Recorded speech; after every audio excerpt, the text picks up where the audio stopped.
পরিচয় দাও। আমার নাম জুনায়েদ মিয়া, আমি ক্লাস 10 এ পড়ি। Thank you. তারপরে আমার নাম আরব মিয়া, আমি ক্লাস 10 এ পড়ি। ক্লাস 10 এ পড়ো। নেক্সট। আমার নাম মোনালিসা খাতুন, আমি ক্লাস 10 এ পড়ি। আমার নাম মোনালিসা পারভিন, আমি ক্লাস 10 এ পড়ি। আমার নাম মোবারক, আমি ক্লাস 10 এ পড়ি। আমার নাম রিনা পারভিন, আমি ক্লাস 10 এ পড়ি। বাহ, সুন্দর ওরা পরিচয় দিল। এইবার আমরা শুরু করছি আজকের বিতর্কের বিষয়।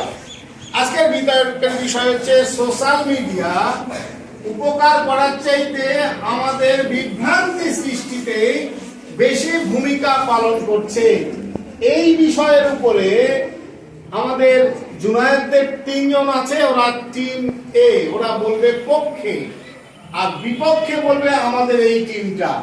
তা আমি জুনায়েদকে বলবো তোমাদের বিতর্কে প্রথম বক্তা হিসেবে তোমার বক্তব্য পেশ করো। ধন্যবাদ। বর্তমানে সামাজিক যোগাযোগ মাধ্যম মানুষের জীবনের একটি গুরুত্বপূর্ণ অংশ, কিন্তু আমরা যদি লক্ষ্য করি তাহলে প্রতিনিয়ত অসংখ্য ভুয়া খবর, গুজব এবং বিভ্রান্তি সৃষ্টি করছে এই সামাজিক যোগাযোগ মাধ্যম। অনেক মানুষ এগুলোকে যাচাই না করে সমাজে এবং বিভিন্ন রাস্তাঘাটে শেয়ার করে এবং সমাজে বিভ্রান্তি সৃষ্টি করে। তাই আমার মনে হয় সামাজিক যোগাযোগ মাধ্যম ভালো কাজের চেয়ে বিভ্রান্তি এবং অশান্তি সৃষ্টিতে বেশি ভূমিকা পালন করে। ধন্যবাদ। বাহ, সোশ্যাল মিডিয়া কি ক্ষতি করছে সেটা বলছে। এবার আমাদের বিপক্ষ থেকে বক্তা ওদের বক্তব্যকে খণ্ডন করবে। ধন্যবাদ। আমি বিষয়ের বিপক্ষে বক্তব্য রাখছি। আমার প্রতিপক্ষ ভুয়া খবরের কথা বলেছেন, কিন্তু সামাজিক যোগাযোগ মাধ্যম ইন্টারনেট থেকেও কম নয়। আজ লক্ষ লক্ষ শিক্ষার্থী ইউটিউব, ফেসবুক, ইনস্টাগ্রাম অন্যান্য প্ল্যাটফর্ম থেকে শিক্ষা গ্রহণ করছে। শিক্ষকরা অনলাইনে ক্লাস নিচ্ছেন, শিক্ষা সামগ্রী ভাগ করে নিয়েছে। অতএব সামাজিক যোগাযোগ মাধ্যম বিভ্রান্তির মাধ্যম থেকে কম নয়। বাহ, সুন্দর। এবার আমরা চলে যাব পক্ষের বক্তা আছে ফারুক বাবু, বলেন। আমার বিপক্ষে আমার পক্ষে দলের বক্তা বলেছেন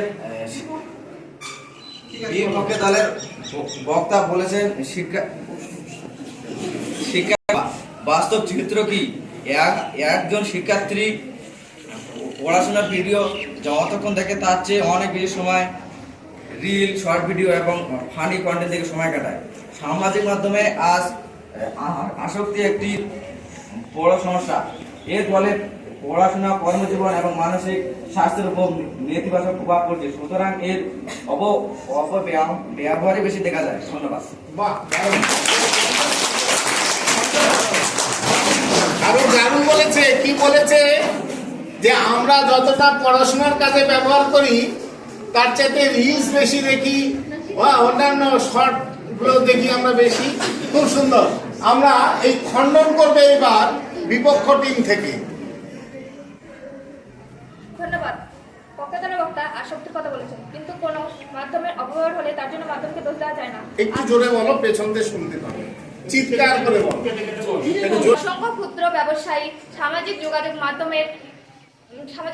মাধ্যমে নিজেদের ব্যবসা পরিচালনা করেছেন।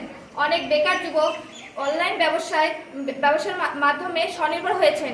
এছাড়া চাকরির খবর, প্রশিক্ষণ ও দক্ষতা উন্নয়নের সুযোগও সামাজিক মাধ্যমে কম পাওয়া যায় না।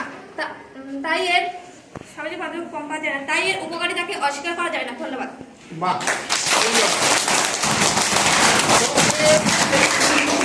লাস্ট বক্তা। ধন্যবাদ। আমার পূর্ববর্তী বক্তব্য লিখেছেন যে সামাজিক মাধ্যমে গুজব, সাইবার বুলিং এবং প্রতারণা ঘটনা দিন দিন বাড়ছে। আমাদের প্রশ্ন হলো, যদি সামাজিক মাধ্যমের ব্যবহার ভালো হতো তাহলে কেন প্রতিদিন ভুয়া খবর এবং প্রতারণা ঘটনা ঘটছে? সামাজিক মাধ্যমে একটি ভুল খবর কয়েক মিনিটের মধ্যে হাজার হাজার মানুষের কাছে পৌঁছে যায়। এটি প্রমাণ করে যে সামাজিক মাধ্যম বিভ্রান্ত ছড়ানোর ক্ষেত্রে বেশি ব্যবহার করা হচ্ছে। ধন্যবাদ। বিপক্ষের বক্তা ওদের যা বক্তব্য সেটা খণ্ডন করবে। চলো। ধন্যবাদ। শুনে মনে হতে পারে সামাজিক যোগাযোগ মাধ্যম শুধুই ক্ষতিকর, কিন্তু বাস্তবতা ভিন্ন। প্রাকৃতিক দুর্যোগ যেমন রক্তদান কর্মসূচি, স্বাস্থ্য সচেতনার, সামাজিক আন্দোলন এবং জরুরি তথ্য প্রচারে সামাজিক যোগাযোগের মাধ্যমে শুধুই অত্যন্ত কার্যকর একটি ভূমিকা পালন করেন। কোভিড-19 সময়ে মানুষ এই মাধ্যমে সাহায্যের চিকিৎসা, অক্সিজেন এবং জরুরি সহায়তার তথ্য পেয়েছিলেন। তাই কিছু অপব্যবহার থাকলেও সামগ্রিকভাবে এর অবদান বেশি। ধন্যবাদ।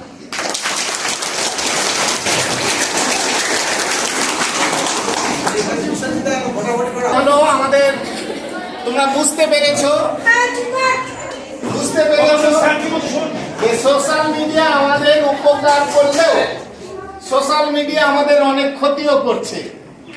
এইটা ওরা দুই পক্ষই খুব সুন্দর করে তুলে ধরেছে, কিন্তু এই দুই পক্ষই আমার শেষে দেখবে সিদ্ধান্তে আসবে যে আমরা সোশ্যাল মিডিয়াটার যে কুদিক এবং সুদিক সেটা নিয়ে সমাপনী বক্তব্য আছে আমাদের পক্ষের যে টিম লিডার, উনি বলছেন।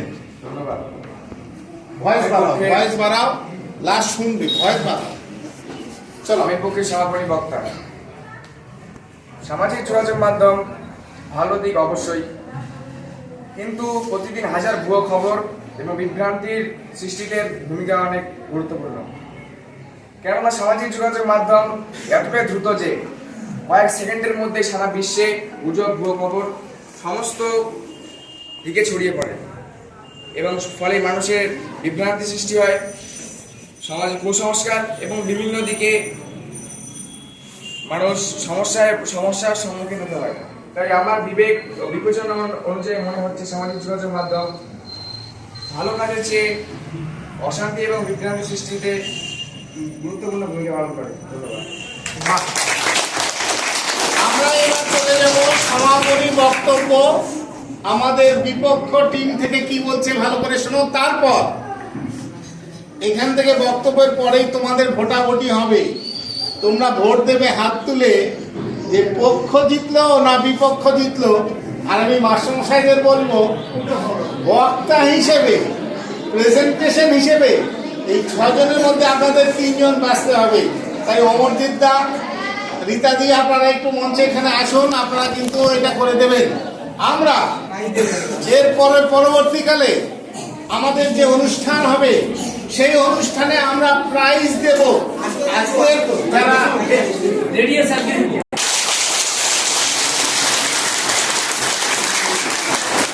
আসলে সাংস্কৃতিক অনুষ্ঠান মানুষকে বৃহৎ হতে সাহায্য করে, মনকে উদার হতে সাহায্য করে। আমি এইভাবে অনুষ্ঠান করতে পারলে আমাদের ছাত্রছাত্রীদের একটা সার্বিক মঙ্গল ঘটার সম্ভাবনা আছে। বক্তা হিসেবে সমাপনী বক্তব্য রাখছে বিপক্ষ দল। ধন্যবাদ। সামাজিক যোগাযোগ মাধ্যমে অপব্যবহার আছে, কিন্তু এর মাধ্যমে শিক্ষা, ব্যবসা, যোগাযোগ সচেতনতা এবং মানুষ সেবামূলক কাজ আরো বেশি হচ্ছে। তাই আমরা বিষয়টির বিরোধিতা করছি এবং বলছি সামাজিক যোগাযোগ মাধ্যম ভালো কাজের ক্ষেত্রে বেশি ব্যবহৃত হচ্ছে। ধন্যবাদ।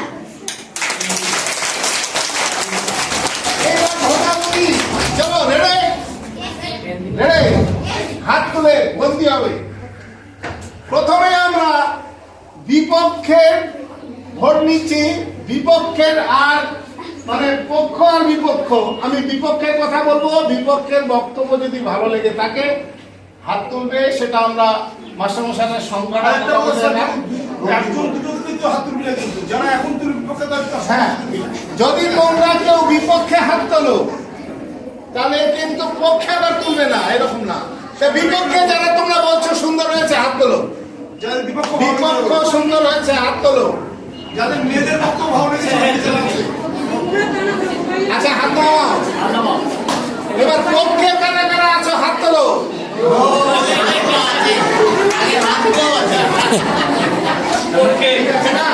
আগে হাত থাকলেও পারসেপশন ক্লিয়ার, এখানে উইনার টিম হচ্ছে পক্ষে আর আমাদের রানার্স টিম হচ্ছে বিপক্ষে। প্রথমত